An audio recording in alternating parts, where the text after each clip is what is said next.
I'm Steph Garcia Cichosz with Athletic Director U, and we are here in Kansas City at the annual Women Leaders Convention, the first one back in person since 2019. I'm so excited to be joined by some superstars from the University of Washington, Director of Athletics Jen Cohen, and Senior Associate AD for Advancement Shannon Kelly. Shannon, Jen, thanks for joining me. Great to see you. Great to see you too. And it's funny that we're getting together in Kansas City when we all are based in Seattle, but there you go. Can't get you until we're at a convention. Well, you two have worked together for a very long time. Yes, so we have. She says yes. Not that long. Not that awesome. long. Yeah. 1 years. Yeah. Is it a couple decades now? It has been. It's probably over 20 years. Yeah, over 20 years. Well, somehow you guys have stuck together, so I We guess it's have. been a good working relationship. But I want to know, first and foremost, Jen, you've come up in fundraising. What makes an effective fundraiser? What qualities and traits do you really need to have to be able to crush it in this game? Yeah, it's funny. Shannon and I are going to be doing a workshop on fundraising tomorrow, and it's really like going back to the basics. Mm-hmm. Fundraising is all about relationship building. And it's all about putting the other person first and helping other people make connections with their own passions, their own dreams, their own motivations, and just painting that picture and connection for how they can have those fulfilled through their connection with you and your university. So it's the ability to really connect with people and care about people and really put them first. What qualities did you recognize in Shannon when she was working with you, underneath you, that kind of made you want to keep elevating her? Yeah, I think it goes back to her ability to connect with people and care about people and build really lasting, meaningful relationships. She does that not just with donors, but with everybody within our department. And that's a big part of being a successful fundraiser too, is your ability to understand the whole case for the athletic department, the university, and really feel invested in it. As a former student athlete of ours, I mean, she's very passionate about the school. And so that's authentic to the donors and to the fans and the supporters that she's trying to engage. Shannon, was there anything about Jen and her leadership style that has made you and your peers really just kind of buy in and continue sticking with the Huskies? Yeah, I think, from a mentorship perspective, Jen has always seen, and I think really good mentors see the potential in you that you don't see in yourself, And so I think when I look back really early in my career, she would, I think she would say things and acknowledge things in me that I just didn't see in myself yet, and kind of made me believe I could see myself in this role, and I do have some talents around this, and I can engage a community of passionate donors to kind of support us. So I think, and then obviously most of my career working so closely with her, and one of the most talented fundraisers in the industry, certainly on campus, the more you're around her and watch her navigate donors, both in difficult situations and really neat situations, we're very lucky. In fact, Alethea and I, we're presenting tomorrow, we're very fortunate to be mentored by someone in the industry that is just so well respected and has done such great things in the fundraising space. So.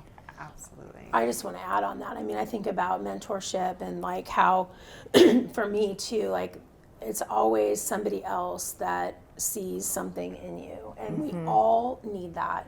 No matter how confident you think you are or want to be, it really matters when somebody else can see your strength and really focus less on what you're not good at, because we all have those things, and more on what your potential is. So I've been lucky because I've had people like that in my life. So I know what it feels like, and then it's how do we keep paying it forward? And I know Shannon's doing the same thing with her staff too. Yeah. Well, everyone says that they want a mentor, especially when they're starting out. But what really is the secret to a really effective long-term relationship? So many times, not you in particular, but people get requests and then it kind of fizzles, or it's just it doesn't really work. How did you two make it work? Yeah, you want to start on that? Yeah, I think, as much as obviously seeing the potential of you, but also having hard conversations, honest conversations about everything from developing a really good brand around yourself to when you fall short in situations or areas that you need to work on and grow on. I think one of the things that Jen really promotes within our department is is just constant growth and challenging ourselves. And it's a huge part of our culture, is that we're always trying to learn more about ourselves, about each other, how we can do things better. And I mean, as quickly as this industry is evolving, it's become something that because it is not natural to me, as she will say. Like I have really had to adapt that to really start to learn to lean in and embrace change. So for me, she's been a mentor, but she's also been someone who will speak the truth to me, which, I think sometimes that when people think of mentorship, I don't think they always maybe think of that. And I think it's a really important element of it. We just did that exercise the other day, our senior leadership team. Maybe we're like, I don't know, a couple agenda items in, and I asked everybody to pause and take some time to reflect on who the truth tellers were in their life. Who are they? And also, why are they truth tellers for you? What does that look like? What does it feel like to have people that you trust enough to actually tell you the truth?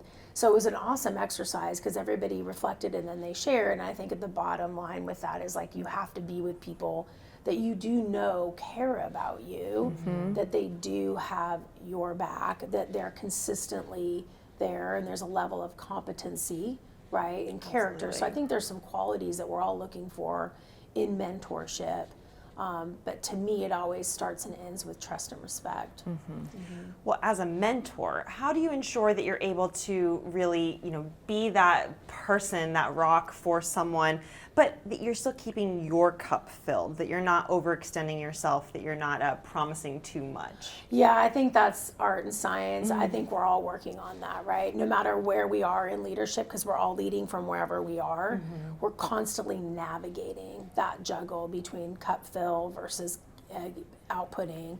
I think for me, the way I do it is I try to counter whatever I'm giving with putting myself in a position to also have my truth tellers and people around me that can challenge me and hold me accountable, but love and care for me, regardless of whether we win a football game or not.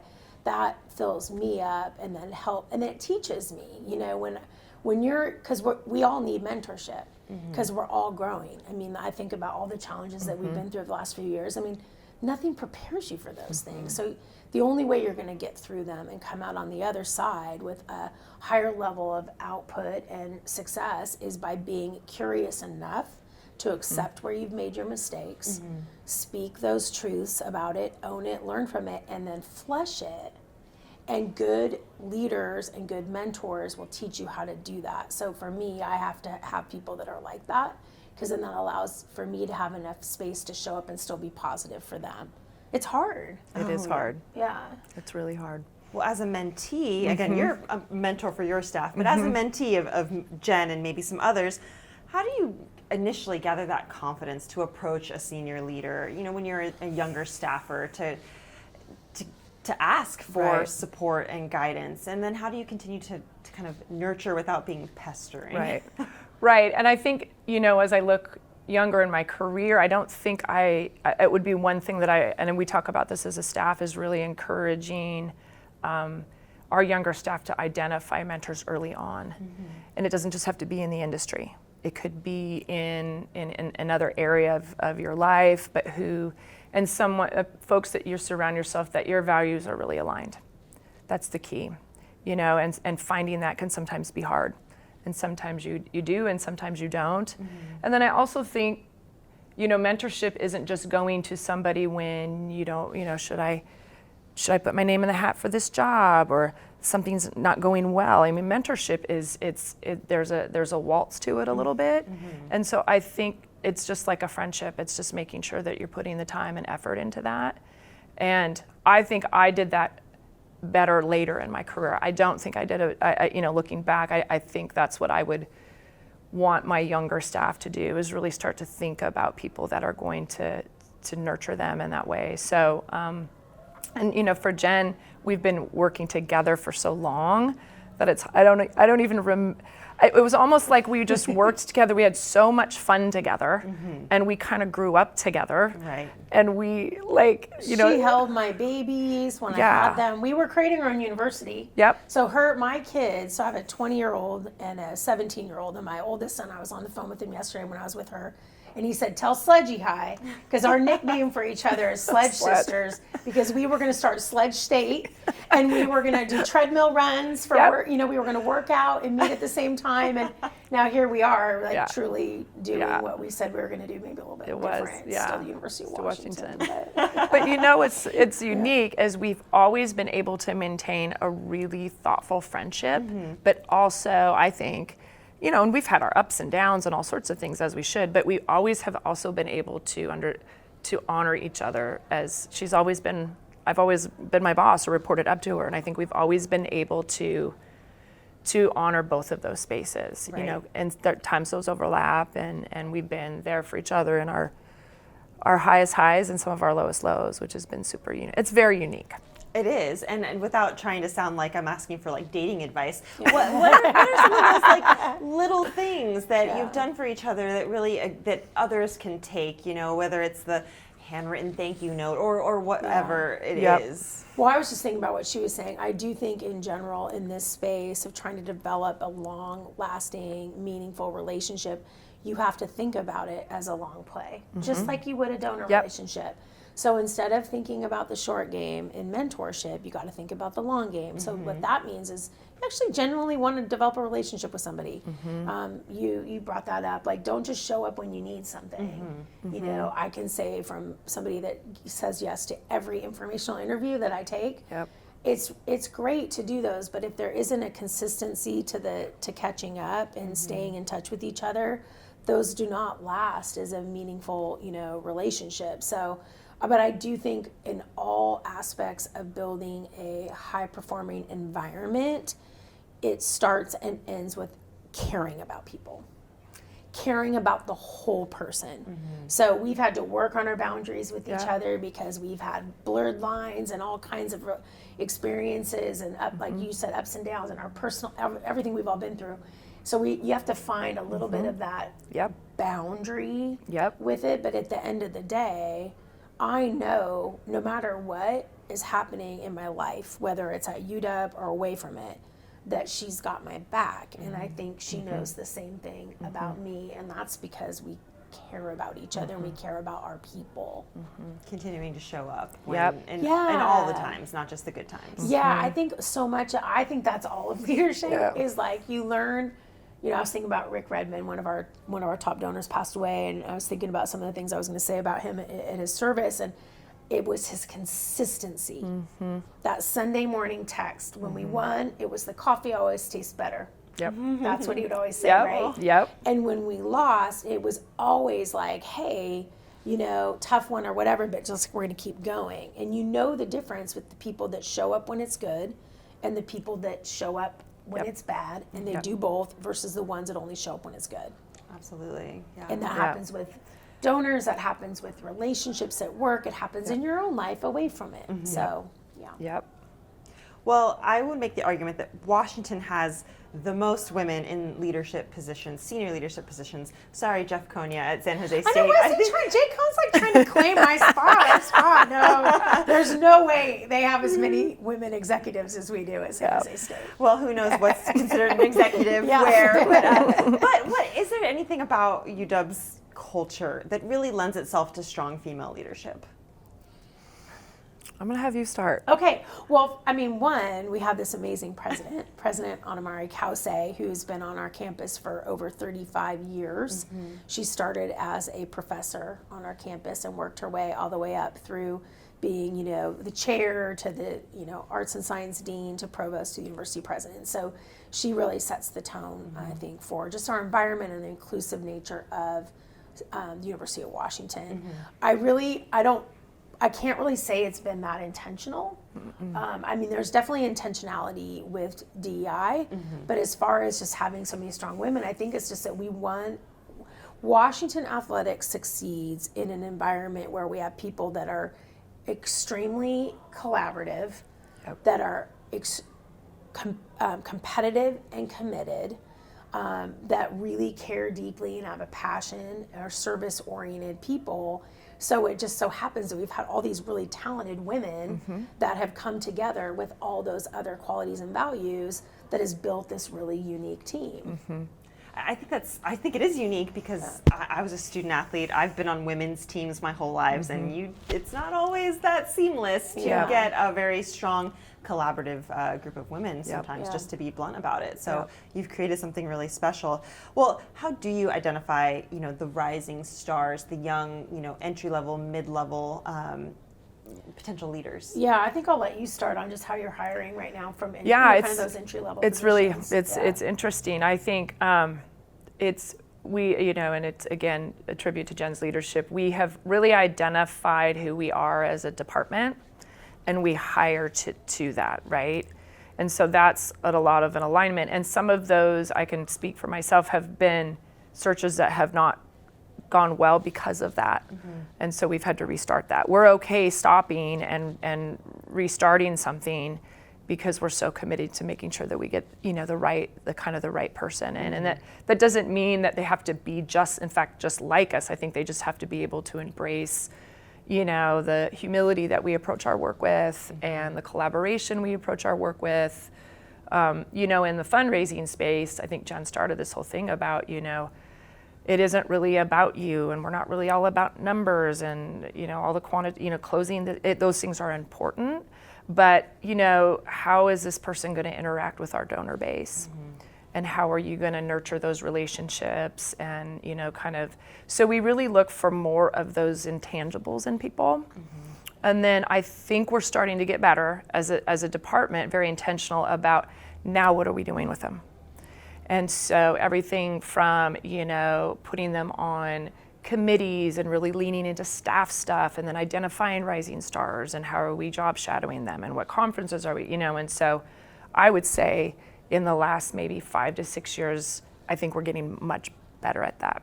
And sometimes, at least in our group, that doesn't necessarily mean that they unfortunately can grow within our, because we don't have that next step for them. But when they go get that next job at Boise State, that's a win for us because we taught them well and now they're out doing great things. And sometimes they may come back to us, but we're still a pretty tight community. So I think we're getting better at it. Yeah, I think it's constant evolution, though, especially with all the retention challenges that we've all faced, right? It had us all on our heels at Washington for sure, and I think everybody's been in that position. I would just say the only thing I would add is that talent alone is totally overrated.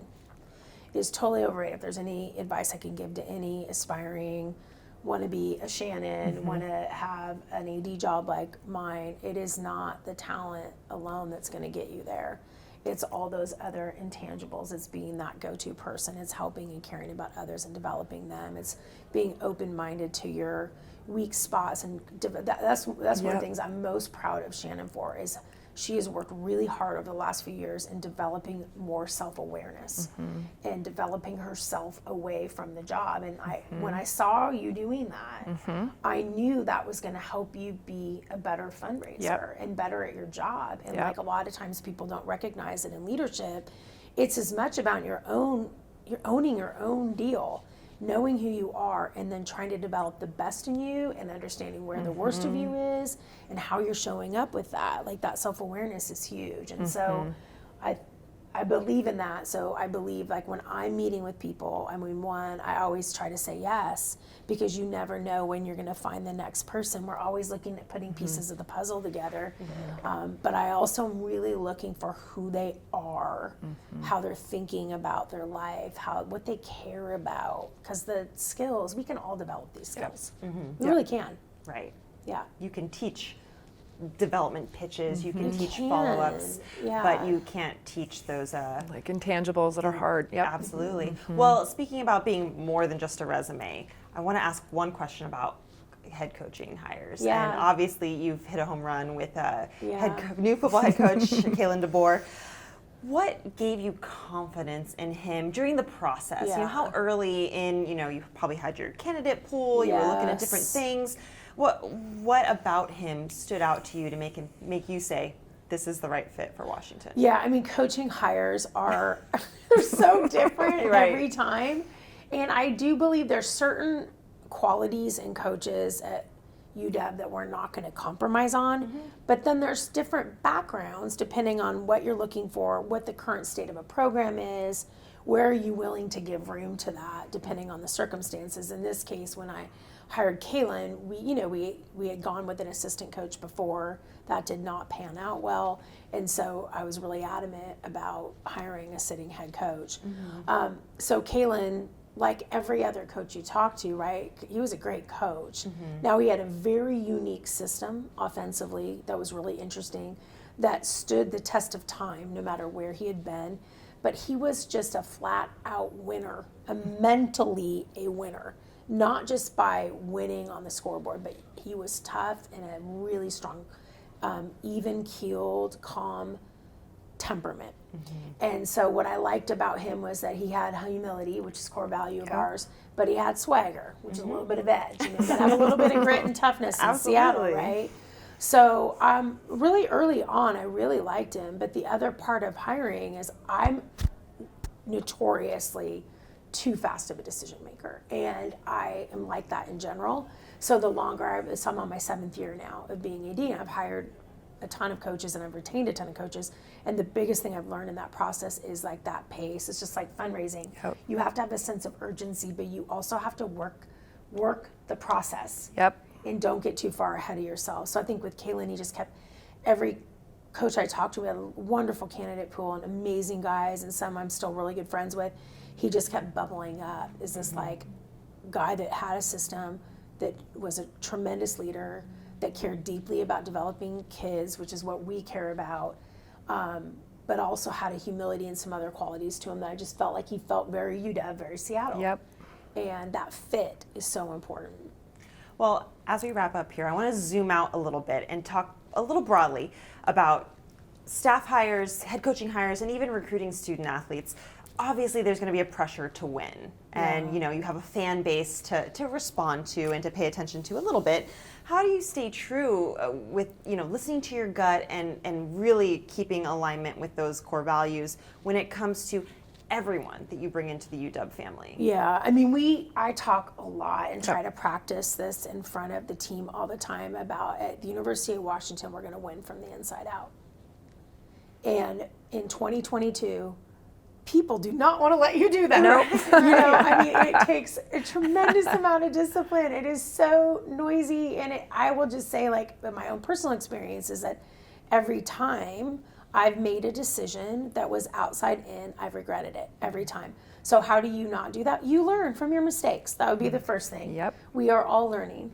And so the key is to pay attention to when you don't make a good decision and understand it, learn from it, and don't go down that same, path again, right? I mean, I think that's a big part of it. But I think we're all building confidence too. So, I mean, last year was probably the worst year of my career as far as the pressure, the stress, the compiling of a lot of issues all at once. And I would play I Drink Wine by Adele.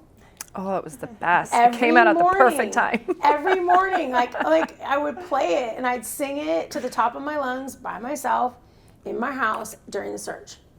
And I would, it was like a Rocky song for me. It was like a theme song. And I was like, we got this.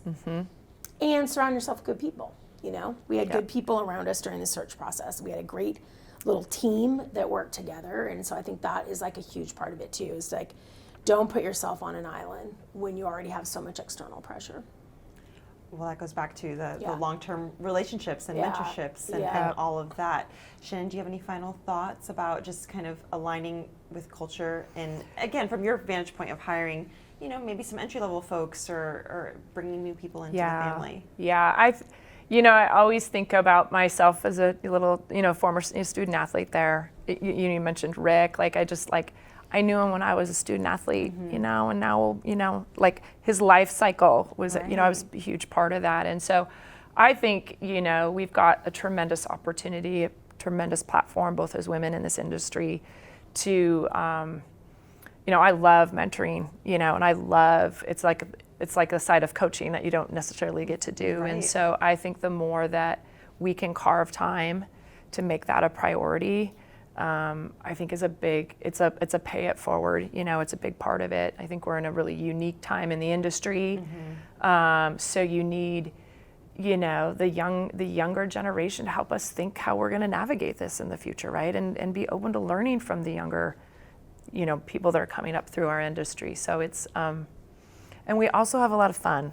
That's the other thing. We have do. a lot of fun because if we, because you just this can kick you around a lot, and if you don't take time, and she does an amazing job even after like a tough win. I mean, she will reestablish, but she makes sure to just keep things into perspective and to make sure that we're having fun with one another, which is a huge part of probably why I've been here for 20 plus years.